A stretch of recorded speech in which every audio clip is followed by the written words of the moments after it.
ব্রহ্মচারী প্রভু, অধ্যক্ষ ইস্কন প্রবর্তক শ্রীকৃষ্ণ মন্দির। উপস্থিত রয়েছেন শ্রীমৎ পরিতোষানন্দ গিরি মহারাজ, শঙ্কর মঠ ও মিশনের সুযোগ্য প্রতিনিধি। উপস্থিত রয়েছেন শ্রীমৎ সচ্চিদানন্দ মহারাজের প্রতিনিধি অর্থাৎ ঋষিধামের সহ মহান্ত মহারাজ, এবং উপস্থিত রয়েছেন আমাদের ভোলাগিরি আশ্রমের অধ্যক্ষ শ্রীমৎ উমেশানন্দ ব্রহ্মচারী মহারাজ, গিরি মহারাজ, এবং উপস্থিত রয়েছেন শ্রীমৎ রণনাথ ব্রহ্মচারী মহারাজ। উপস্থিত রয়েছেন শ্রীমৎ প্রেমময়ানন্দ মহারাজ, এবং উপস্থিত রয়েছেন শ্রীমৎ গোবিন্দ ব্রহ্মচারী মহারাজ। উপস্থিত রয়েছেন শ্রীমৎ অজপানন্দ ব্রহ্মচারী মহারাজ। উপস্থিত রয়েছেন শ্রীমৎ বীরেশ্বরানন্দ গিরি মহারাজ। উপস্থিত রয়েছেন শ্রীপাদ অকিঞ্চন দাস ব্রহ্মচারী প্রভু। উপস্থিত রয়েছেন শ্রীমৎ স্বতন্ত্র গৌরাঙ্গ দাস ব্রহ্মচারী প্রভু। উপস্থিত রয়েছেন আমাদের রনি বাবা সহ অনেক সাধু সন্ত বৃন্দ। আপনাদের সকলকে আজকের এই সংবাদ সম্মেলনে যোগদানের জন্য এবং জাতির ক্রান্তি লগ্নে সনাতনী বা সংখ্যালঘু জনগোষ্ঠীর নেতৃত্ব প্রদানের জন্য কৃতজ্ঞতা এবং প্রণাম নিবেদন করছি। বাংলাদেশ সনাতন জাগরণ মঞ্চ এবং বাংলাদেশ সম্মিলিত সংখ্যালঘু জোটের ঐক্যবদ্ধ প্ল্যাটফর্ম বাংলাদেশ সম্মিলিত সনাতনী জাগরণ জোট এর আত্মপ্রকাশ এবং সংখ্যালঘু সম্প্রদায়ের উপর চলমান নির্যাতন নিপীড়নের বিষয়ে সংবাদ সম্মেলন। প্রিয় সাংবাদিক বৃন্দ, বাংলাদেশ সনাতন জাগরণ মঞ্চ এবং বাংলাদেশ সম্মিলিত সংখ্যালঘু জোটের ঐক্যবদ্ধ প্ল্যাটফর্ম বাংলাদেশ সম্মিলিত সনাতনী জাগরণ জোটের পক্ষ থেকে শুভেচ্ছা গ্রহণ করুন। আপনারা অবগত আছেন, বাংলাদেশে সংখ্যালঘু সম্প্রদায়ের উপর নির্যাতন নিপীড়নের বিরুদ্ধে এবং সনাতনী সম্প্রদায়ের অধিকার আদায়ে দীর্ঘদিন ধরে সংখ্যালঘু সম্প্রদায়ের ক্রিয়াশীল সকল সংগঠনের ঐক্যবদ্ধ মোর্চা বাংলাদেশ সনাতন জাগরণ মঞ্চ ও বাংলাদেশ সম্মিলিত সংখ্যালঘু জোট শান্তিপূর্ণভাবে আন্দোলন সংগ্রাম করে আসছে। বাংলাদেশের ধর্মীয় সংখ্যালঘু সম্প্রদায়ের প্রতিনিধিত্বশীল সর্ববৃহৎ এই দুইটি জোট ঐক্যবদ্ধভাবে নির্যাতিত নিপীড়িত সনাতনী সম্প্রদায়ের অধিকার আদায়ের লক্ষ্যে বাংলাদেশ সনাতন জাগরণ মঞ্চ এবং বাংলাদেশ সম্মিলিত সংখ্যালঘু জোট ঐক্যবদ্ধভাবে বাংলাদেশ সম্মিলিত সনাতনী জাগরণ জোটের ব্যানারে আন্দোলন সংগ্রাম করবে।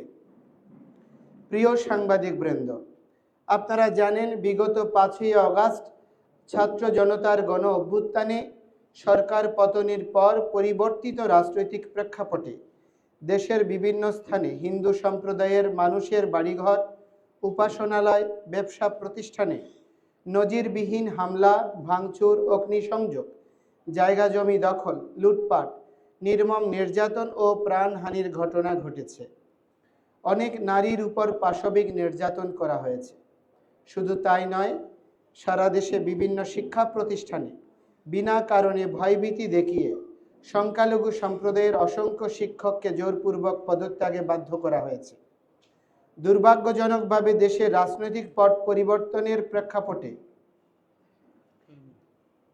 ধর্মীয় পরিচয়ের কারণে অসংখ্য নিরপরাধ সনাতনীকে সরকারি বেসরকারি প্রতিষ্ঠান থেকে চাকরিচ্যুত করা হয়েছে।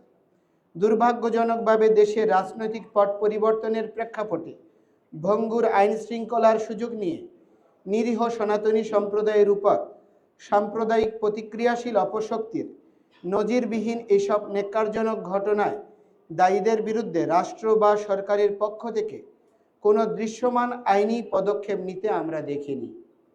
সংখ্যালঘু সম্প্রদায়ের উপর সংগঠিত এরূপ ন্যাক্কারজনক হামলা, নির্যাতন, নিপীড়ন এখনও অব্যাহত থাকায় সারা দেশে ধর্মীয় সংখ্যালঘুরা প্রতিনিয়ত আতঙ্কে দিনাতিপাত করছে। প্রিয় সাংবাদিক বৃন্দ, আপনারা জানেন, রাজনৈতিক পরিবর্তনের পর বারবার দেশের সংখ্যালঘু সম্প্রদায়ের উপর সাম্প্রদায়িক অপশক্তি নির্মম নির্যাতন নিপীড়ন চালালেও কোনো ঘটনারই বিচার হয়নি। এর ওই প্রেক্ষাপটে স্বাধীনতার পর থেকে ক্রমাগত ধর্মীয় বঞ্চনা, বৈষম্য ও নির্যাতন নিপীড়নের প্রতিবাদে এবং অস্তিত্ব রক্ষায় বাধ্য হয়ে বাংলাদেশ সনাতন জাগরণ মঞ্চ তথা সংখ্যালঘু সম্প্রদায় রাষ্ট্রের কাছে ৮ দফা যৌক্তিক দাবি উত্থাপন করে। সনাতনী সম্প্রদায়ের উত্থাপিত ৮ দফাগুলো হলো: সংখ্যালঘু নির্যাতনের বিচারের জন্য দ্রুত বিচার ট্রাইব্যুনাল গঠন করে দোষীদের দ্রুততম সময়ে দৃষ্টান্তমূলক শাস্তি প্রদান, ক্ষতিগ্রস্তদের যথোপযুক্ত ক্ষতিপূরণ প্রদান ও পুনর্বাসনের ব্যবস্থা করা। ২. অনতি বিলম্বে সংখ্যালঘু সুরক্ষা আইন প্রণয়ন করতে হবে। ৩. সংখ্যালঘু বিষয়ক মন্ত্রণালয় গঠন করতে হবে এবং জাতীয় সংসদে সংখ্যানুপাতিক হারে আসন বরাদ্দ রাখতে হবে। ৪. হিন্দু ধর্মীয় কল্যাণ ট্রাস্টকে হিন্দু ফাউন্ডেশনে উন্নীত করতে হবে। পাশাপাশি বৌদ্ধ খ্রিস্টান ধর্মীয় কল্যাণ ট্রাস্টকেও ফাউন্ডেশনে উন্নীত করতে হবে। ৫. দেবোত্তর সম্পত্তি পুনরুদ্ধার ও সংরক্ষণ আইন প্রণয়ন এবং অর্পিত সম্পত্তি প্রত্যার্পণ আইন যথাযথ বাস্তবায়ন করতে হবে। ৬. প্রতিটি শিক্ষা প্রতিষ্ঠানে সংখ্যালঘুদের জন্য উপাসনালয় নির্মাণ এবং প্রতিটি হোস্টেলে প্রার্থনা কক্ষ বরাদ্দ করতে হবে। ৭. সংস্কৃত ও পালি শিক্ষা বোর্ড আধুনিকায়ন করতে হবে। ৮. শারদীয় দুর্গাপূজায় ৫ দিনের সরকারি ছুটি ঘোষণা দিতে হবে। প্রিয় সাংবাদিক বৃন্দ, আপনারা জানেন ঘোষিত ৮ দফা দাবি আদায়ের লক্ষ্যে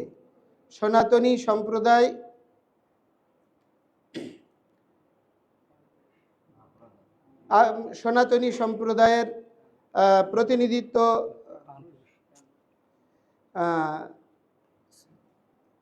কারী শ্রীপাদ চিন্ময় কৃষ্ণ দাস ব্রহ্মচারী, শ্রীপাদ লীলারাজ গৌড় দাস ব্রহ্মচারী ও বিভিন্ন মঠ মন্দিরের সাধু সন্তদের নেতৃত্বে বাংলাদেশ সনাতন জাগরণ মঞ্চ সারা দেশে দীর্ঘদিন যাবৎ নিয়মতান্ত্রিক উপায়ে সভা সমাবেশ সহ শান্তিপূর্ণভাবে আন্দোলন কর্মসূচি পালন করে আসছে।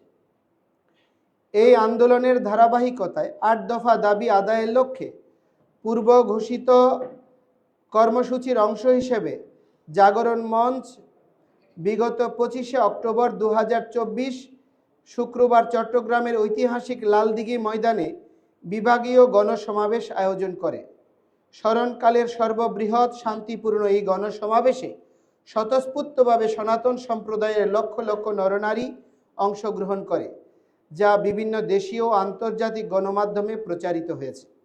লক্ষ লক্ষ মানুষের অংশগ্রহণে অনুষ্ঠিত শান্তিপূর্ণ এই গণসমাবেশে সরকারের পক্ষ থেকে যথাযথ নিরাপত্তার ব্যবস্থা করায় সনাতনী সম্প্রদায়ের পক্ষ থেকে সরকারের প্রতি আন্তরিক কৃতজ্ঞতা প্রকাশ করি।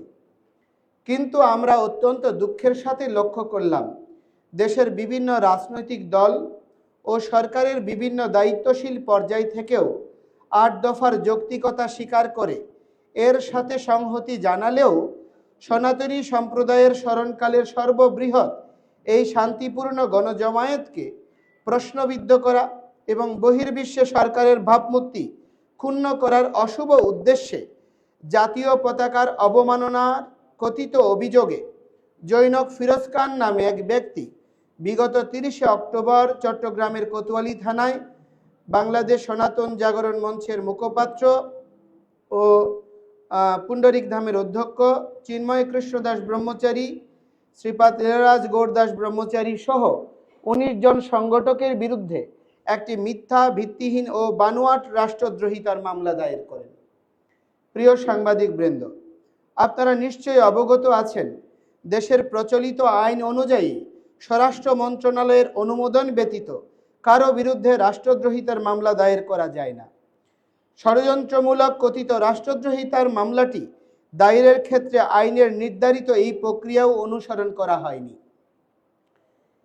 এই থেকে প্রতীয়মান হয় বিশেষ মহল সরকারকে বিব্রত করার অসৎ উদ্দেশ্যেই মিথ্যা, ভিত্তিহীন মামলাটি দায়ের করেছে। যৌক্তিক দাবি আদায়ের লক্ষ্যে সনাতনী সম্প্রদায়ের চলমান আন্দোলনকে নস্যাৎ জন্যই আন্দোলনের সাথে যুক্ত নেতৃবৃন্দের বিরুদ্ধে হয়রানিমূলক মামলা দায়ের করা হয়েছে।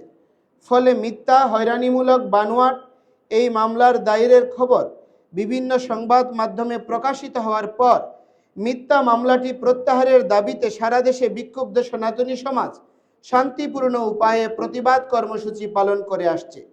এমনকি বহির্বিশ্বে ওই মিথ্যা ষড়যন্ত্রমূলক মামলার প্রত্যাহারের দাবিতে প্রতিবাদ কর্মসূচি পালিত হচ্ছে।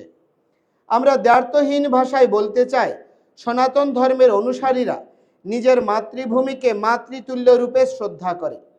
মহান মুক্তিযুদ্ধের গৌরবোজ্জ্বল ইতিহাসের সাথে সনাতনী সম্প্রদায়ের অসীম ত্যাগের ইতিহাস ওতপ্রোতভাবে জড়িত। সনাতনীদের কাছে লক্ষ শহীদের রক্তে রঞ্জিত বাংলাদেশের জাতীয় পতাকা, জাতীয় সঙ্গীত অপরিমেয় সম্মান ও মর্যাদার। আমরা দেশকে মাতৃরূপে শ্রদ্ধা করি, এটি আমাদের ধর্মীয় শিক্ষা। সুতরাং বাংলাদেশ সনাতন জাগরণ মঞ্চের নেতৃবৃন্দের বিরুদ্ধে বাংলাদেশের জাতীয় পতাকার কথিত অবমাননার অভিযোগে দায়ের করা উল্লেখিত রাষ্ট্রদ্রোহের মামলাটি সর্বৈব মিথ্যা, বানোয়াট, ষড়যন্ত্রমূলক ও ভিত্তিহীন। প্রিয় সাংবাদিকবৃন্দ, আমরা বিশ্বাস করি সনাতনী সম্প্রদায়ের চলমান যৌক্তিক ৮ দফা দাবি আদায়ের শান্তিপূর্ণ আন্দোলনকে নস্যাৎ করা, আন্দোলনের সাথে সম্পৃক্ত পরম সম্মানিত সাধুসন্ত ও সংগঠকদের হয়রানি, সাম্প্রদায়িক সম্প্রীতি বিনষ্ট এবং বর্তমান সরকারের ভাবমূর্তি ক্ষুণ্ণ করার অসৎ উদ্দেশ্যে একটি কুচক্রী মহল এই হয়রানিমূলক মিথ্যা মামলা দায়ের করেছে। বাংলাদেশের অন্যতম প্রধান রাজনৈতিক দল বিএনপি থেকে এই মামলার বাদীকে দলীয় সাংগঠনিক পদ থেকে বহিষ্কারের মাধ্যমে এটি প্রতীয়মান হয়। বিএনপিকে এই সিদ্ধান্তের জন্য সনাতনী সম্প্রদায়ের পক্ষ থেকে ধন্যবাদ জানাই। প্রিয় সাংবাদিকবৃন্দ, সামগ্রিক পরিস্থিতি বিবেচনায় সনাতনী সম্প্রদায়ের নেতৃস্থানীয় সম্মানিত সাধুসন্ত ও সংগঠকদের বিরুদ্ধে মিথ্যা, ভিত্তিহীন, ষড়যন্ত্রমূলক রাষ্ট্রদ্রোহিতার মামলা প্রত্যাহারের বিষয়ে সরকারের বিভিন্ন পর্যায়ে ইতিবাচক মনোভাব রয়েছে বলে আমরা বিশ্বাস করি। কিন্তু সনাতন সম্প্রদায়ের চলমান ৮ দফা আন্দোলন এবং আন্দোলনের সাথে যুক্ত সাধুসন্ত ও সংগঠকদের বিরুদ্ধে দায়েরকৃত মিথ্যা মামলাটি প্রত্যাহার প্রক্রিয়াকে বাধাগ্রস্ত করার অসৎ উদ্দেশ্যে প্রতিক্রিয়াশীল অপশক্তি সামাজিক যোগাযোগ মাধ্যমে বিভিন্নভাবে অপপ্রচার ও উস্কানিমূলক কর্মকাণ্ডে লিপ্ত রয়েছে। এরই ধারাবাহিকতায় বিগত ৫ই নভেম্বর বিকেলে চট্টগ্রামের হাজারীগলির জৈনক ওসমান আলী নামক এক ব্যক্তি সামাজিক যোগাযোগ মাধ্যম ফেসবুক ও ইসকন ও আন্দোলনের মুখপাত্রকে নিয়ে কটূক্তি, মানহানিকর ও উস্কানিমূলক একটি পোস্ট শেয়ার করে। প্রেক্ষিতে স্থানীয় সনাতনী সম্প্রদায় তাৎক্ষণিকভাবে শান্তিপূর্ণ এর প্রতিবাদ জানান। পরবর্তীতে আইন শৃঙ্খলা রক্ষা বাহিনীর উপর হামলার অভিযোগে গভীর রাতে অভিযানের নামে হিন্দু অধ্যুষিত চট্টগ্রাম শহরের কোতোয়ালি থানাধীন ঘনবসতিপূর্ণ হাজারীগলি এলাকায় চতুর্দিক থেকে অবরুদ্ধ করে এবং বিদ্যুৎ, ইন্টারনেট সংযোগ বিচ্ছিন্ন করে আইন শৃঙ্খলা বাহিনী কর্তৃক ঘুমন্ত হিন্দু সম্প্রদায়ের নিরীহ মানুষদের বসতঘর ও ব্যবসা প্রতিষ্ঠানে নির্বিচারে হামলা ও ভাঙচুর করা হয়েছে। শুধু তাই নয়, ঘটনাস্থলের সিসিটিভি ক্যামেরা ভাঙচুর করা হয়েছে। বিভিন্ন স্থাপনার সিসিটিভি ক্যামেরায় হার্ড ডিস্ক নিয়ে যাওয়া হয়েছে। এই ঘটনায় আইন শৃঙ্খলা বাহিনীর হাতে অমানসিক নির্যাতনের শিকার মানুষের কিছু ছবি ও ভিডিও সামাজিক যোগাযোগ মাধ্যমে প্রচারিত হয়েছে, যা দেখে যে কোনো মানবিক মানুষ বিস্মিত হবে।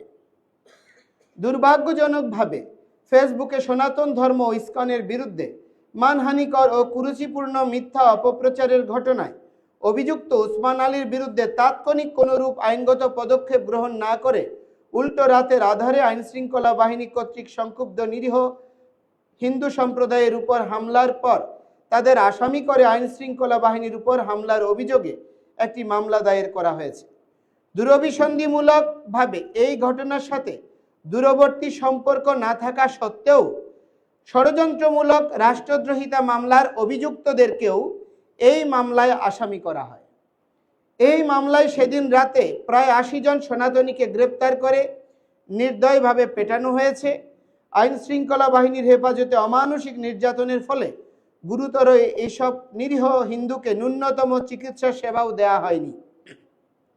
শুধু তাই নয়, নির্যাতনের শিকার গুরুতর অসুস্থ নিরীহ এইসব মানুষকে আইন কানুনের তোয়াক্কা না করে মধ্যরাতে আদালতে হাজির করা হয়। নির্মম নির্যাতনের শিকার এই সব নিরীহ মানুষকে শুধুমাত্র চিকিৎসা সেবা প্রাপ্তি থেকে বঞ্চিত করা হয়নি, প্রাথমিক পর্যায়ে আদালতে তাদেরকে আইনজীবীদের সাথেও কথা বলতে দেয়া হয়নি। আমরা গভীর উদ্বেগের সাথে লক্ষ্য করছি এই মামলায় অজ্ঞাতনামা হিসেবে এখনো অনেক নিরীহ সনাতনীকে গ্রেপ্তার করে রিমান্ডে নিয়ে নির্যাতনের মাধ্যমে আন্দোলনে নেতৃত্ব দেওয়া সাধু সন্তদের নামে জোরপূর্বক স্বীকারোক্তি আদায়ের অপচেষ্টা করা হচ্ছে। অদৃশ্য অপশক্তির ইশারায় জামিন প্রাপ্তির আইনি অধিকার থেকে বঞ্চিত করার অসৎ উদ্দেশ্যে আটককৃতদের 5 আগস্ট পরবর্তী দায়েরকৃত বিভিন্ন হত্যা মামলায় শোন অ্যারেস্ট দেখানো হচ্ছে। এই মামলায় অভিযুক্তদের পক্ষে নিযুক্ত অনেক বিজ্ঞ আইনজীবীকে প্রতিনিয়ত বিভিন্নভাবে হুমকি ধামকি প্রদান করা হচ্ছে। এইসব স্পষ্টত গুরুতর মানবাধিকার লঙ্ঘন, আমরা এর তীব্র নিন্দা জানাই। প্রিয় সাংবাদিক বৃন্দ, আমরা দ্ব্যর্থহীনভাবে ভাষায় বলতে চাই, আমরা কোনো অপরাধীর পক্ষে নই। হাজারীগলিতে সেদিন আইন শৃঙ্খলা বাহিনীর উপর কোনো দুষ্কৃতিকারী যদি হামলা করে থাকে, আমরা সুষ্ঠু ও নিরপেক্ষ তদন্তের মাধ্যমে দেশের প্রচলিত আইন অনুযায়ী তাদের দৃষ্টান্তমূলক বিচার নিশ্চিত করার দাবি জানাই।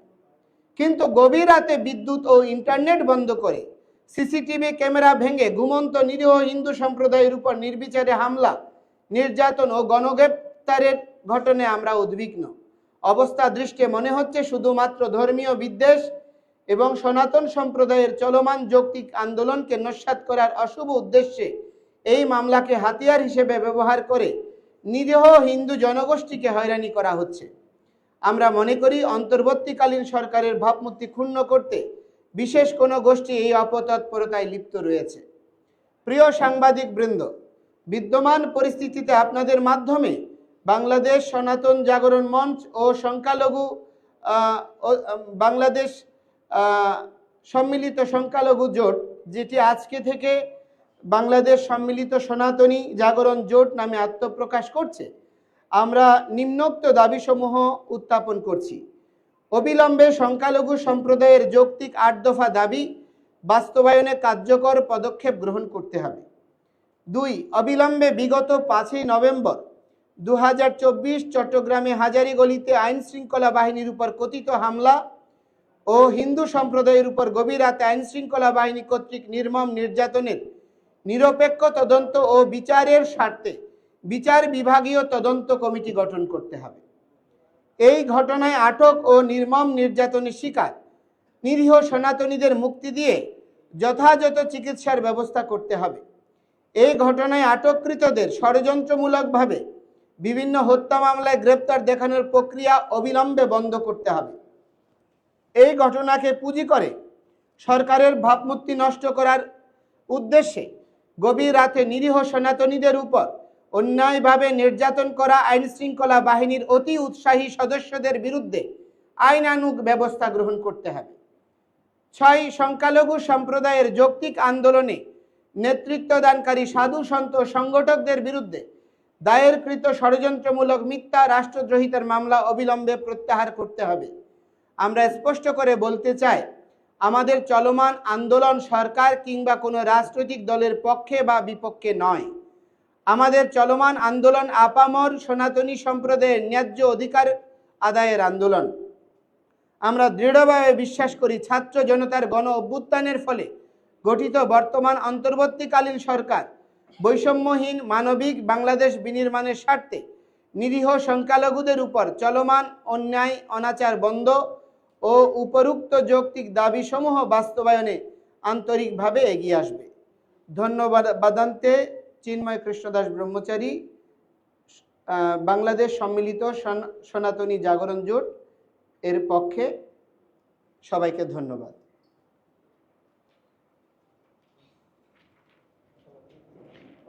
এবং আজকে একটি আমরা ঘোষণা দিচ্ছি, আমাদের আগামী 22 নভেম্বর রংপুরে যে বিভাগীয় মহাসমাবেশ হবে, আমরা 15 দিনের জন্য সমস্ত কার্যক্রম বন্ধ রেখেছিলাম।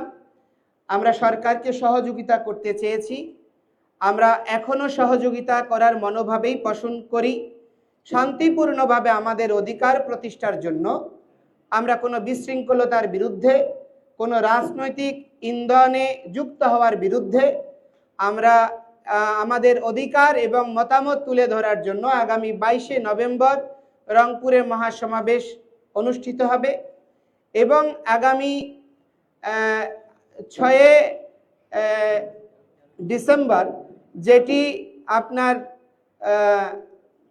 খুলনায় অনুষ্ঠিত হওয়ার কথা ছিল মহাসমাবেশ, তো আমরা সেই দিনটি যেহেতু আপনার বাবরি মসজিদ ভাঙার দিন, এটা আমরা এই প্রক্রিয়াকে কোনোভাবে সমর্থন করি না, সেজন্য আমরা সেই দিনের পরিবর্তে 13ই ডিসেম্বর শুক্রবার খুলনায় মহাসমাবেশ হবে এবং আমাদের 29শে নভেম্বর যেটি বরিশালে মহাসমাবেশ হওয়ার কথা ছিল, আমরা যেহেতু সকলে শান্তিপূর্ণ সহাবস্থান এবং প্রতিটি ধর্মের প্রতি শ্রদ্ধাশীল, সেখানে বরিশালের বৃহৎ জনগোষ্ঠীর প্রতিনিধি ইসলামী শাসনতন্ত্র আন্দোলনের সম্মানিত পীর জনাব পীর সাহেব চরমোনাই এবং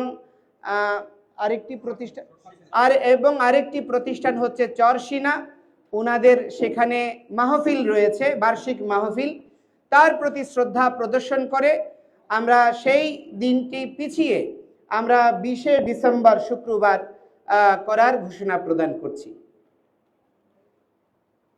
আপনাদের যদি কোনো প্রশ্ন থাকে।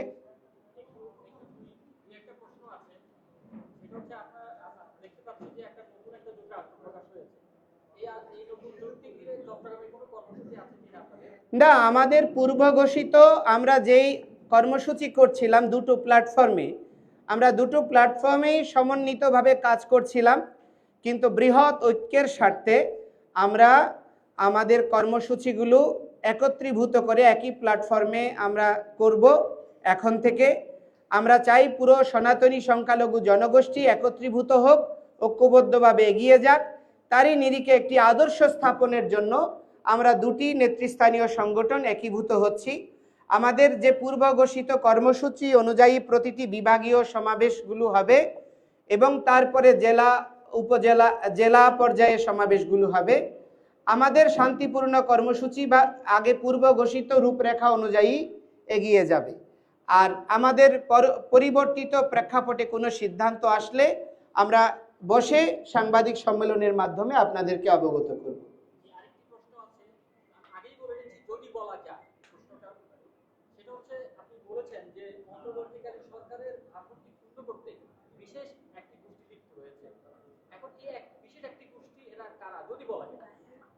আমরা বলি বাংলাদেশের আপনার স্বনামধন্য ব্যক্তিত্ব বিশ্ব নাগরিক ডক্টর মোহাম্মদ ইউনূস তিনি দায়িত্ব নিয়েছেন, আমাদের চট্টগ্রামেরই কৃতি সন্তান, আমরা গর্বিত, উনি একজন বিশ্ব নাগরিক বলা চলে।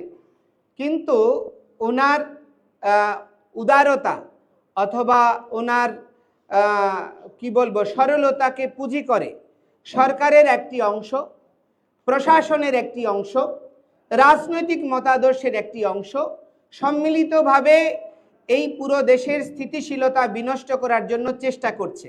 একটা জিনিস আপনারা খেয়াল করবেন যে আমরা 5ই আগস্টের পরে আমাদের প্রধান উপদেষ্টাও স্বীকার করেছেন বাংলাদেশে সংখ্যালঘু সম্প্রদায়ের উপর নির্যাতন নিপীড়ন হয়েছে। উনি প্রথম এসেই এই কথাটা স্বীকার করেছেন এবং তা রোধ করার জন্য সবাইকে এগিয়ে আসার আহ্বান জানিয়েছেন।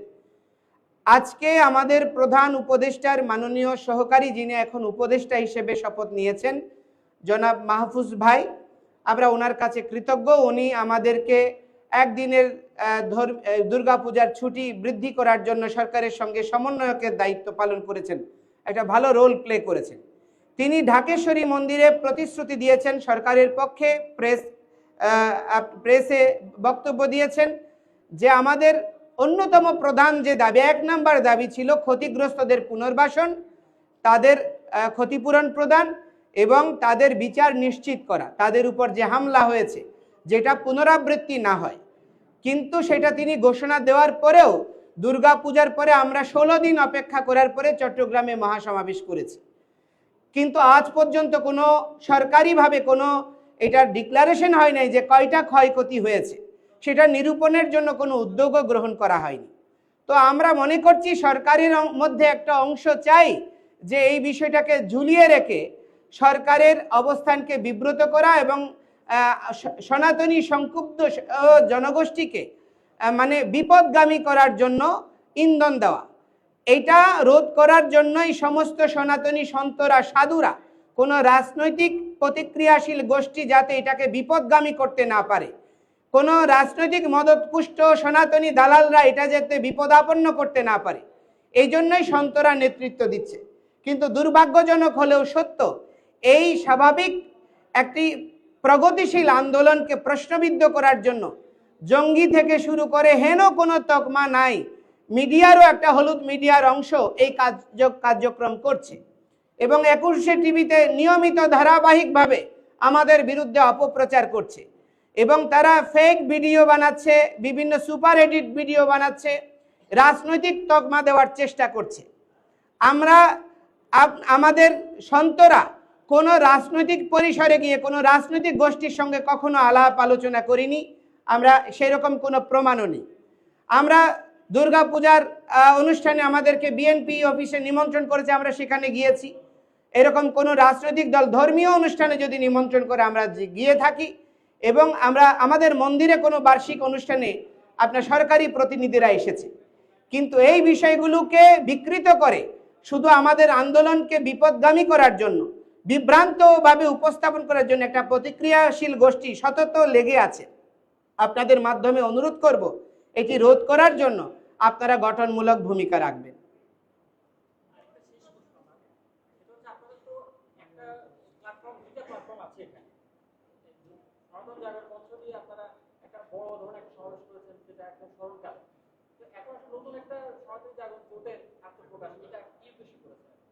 আমরা সনাতনী সম্প্রদায়কে দীর্ঘকাল বহু সংগঠনে আমরা বিভক্ত ছিলাম।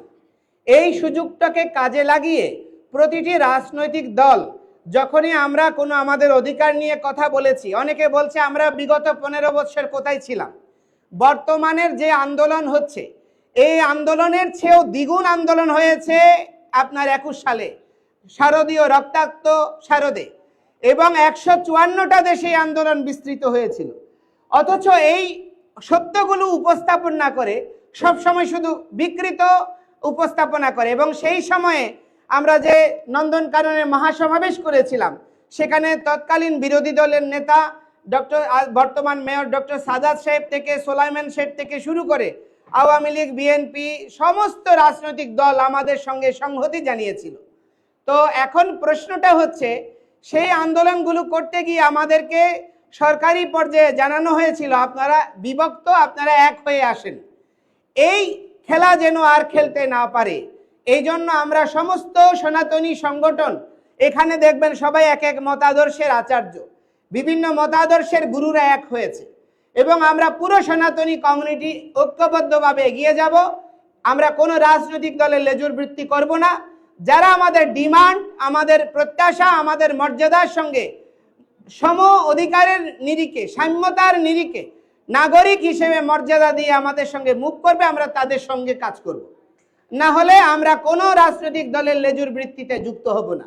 এই লক্ষ্যে আমরা পুরো জনগোষ্ঠীর সমস্ত আন্দোলনকারী যে দুটি বড় প্রতিষ্ঠান আমরা একীভূত হয়েছি। ধন্যবাদ আপনাদের।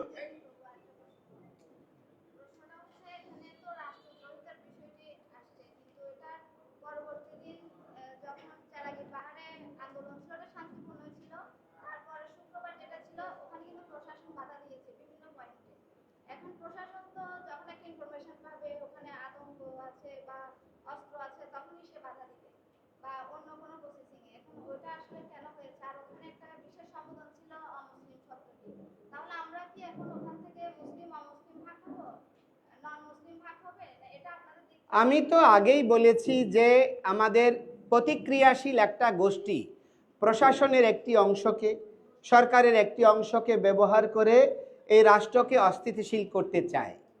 তারাই আমাদেরকে সেদিন যে জিনিসটা বলছেন, রাষ্ট্রদ্রোহ মামলার বিরুদ্ধে যখন সনাতনীদের স্বতঃস্ফূর্ত প্রতিবাদ ছিল, গাড়িতে আমাদের এখানে স্যারেরা আছেন, সাধুরা আছেন, ইনার বুকে ছিঁড়ে ফেলেছে বাধা দিয়ে, ওই উনার বুকে আঘাত করেছে এবং আমাদের এই ভার্সিটির শিক্ষক থেকে শুরু করে সবাইকে গাড়িতে প্রশ্ন করা হয়েছে যে নন মুসলিম কে আছে। হ্যাঁ, তো নন মুসলিম দেখে দেখে তাদেরকে রোধ করা হয়েছে। তো দেশে আমাদেরকে বলা হচ্ছে, আমাদের প্রধান উপদেষ্টা আমাদের আশান্বিত করেছিল যে আমরা বাংলাদেশি জনগোষ্ঠী, আমরা বাংলাদেশের নাগরিক, সকলে সমতার ভিত্তিতে থাকব। তাহলে সেখানে ধর্মীয় পরিচয়কে আধার করে আমাদেরকে আলাদাভাবে চিহ্নিত করার প্রচেষ্টা হচ্ছে। তাহলে প্রধান উপদেষ্টার মনোভাবকে প্রশাসনের যে অংশ এগুলো করছে তারা কতটুকু মূল্যায়ন করছে এটা আপনারাই বিবেচনা করবেন। তো যেখানে প্রশাসনের লোক সরকার প্রধানের মনোভাবকে শ্রদ্ধা করে না, সেখানে যারা সাম্প্রদায়িক গোষ্ঠী তারা তো এটাকে সুযোগ নেবেই। এই জন্য এটাকে আমরা নতুন কিছু মনে করছি না, এটা ধারাবাহিকতারই একটা নামান্তর। এই জন্য এটা আপনারা মুক্ত বুদ্ধির আধার, আপনারাই যদি চেষ্টা করেন বাংলাদেশ একটা মুক্ত গণতন্ত্র এবং সকলের সহাবস্থানের সুন্দর পরিবেশ বিনির্মিত হবে।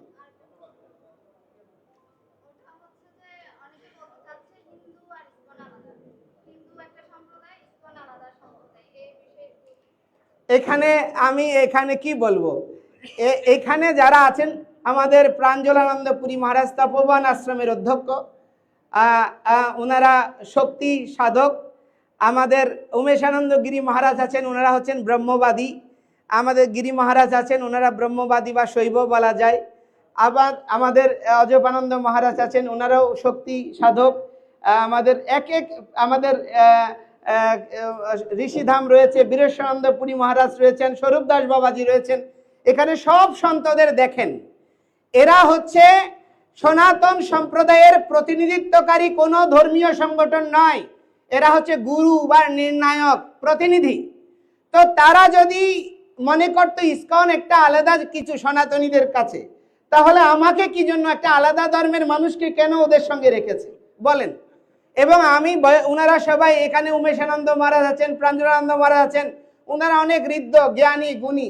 আমার মতো একটা নাবালককে কেন ওনারা মুখপাত্র করেছেন এটা আপনারাই বিবেচনা করবেন, এটা আমি কি বলবো।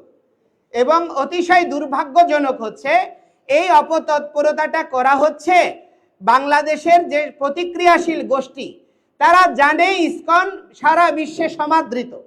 এই যে আপনার আমেরিকায় এখন গোয়েন্দা প্রদানের দায়িত্ব প্রাপ্ত হয়েছেন তুলসী গিবার্ট, সেই ইসকনের একজন ভক্ত।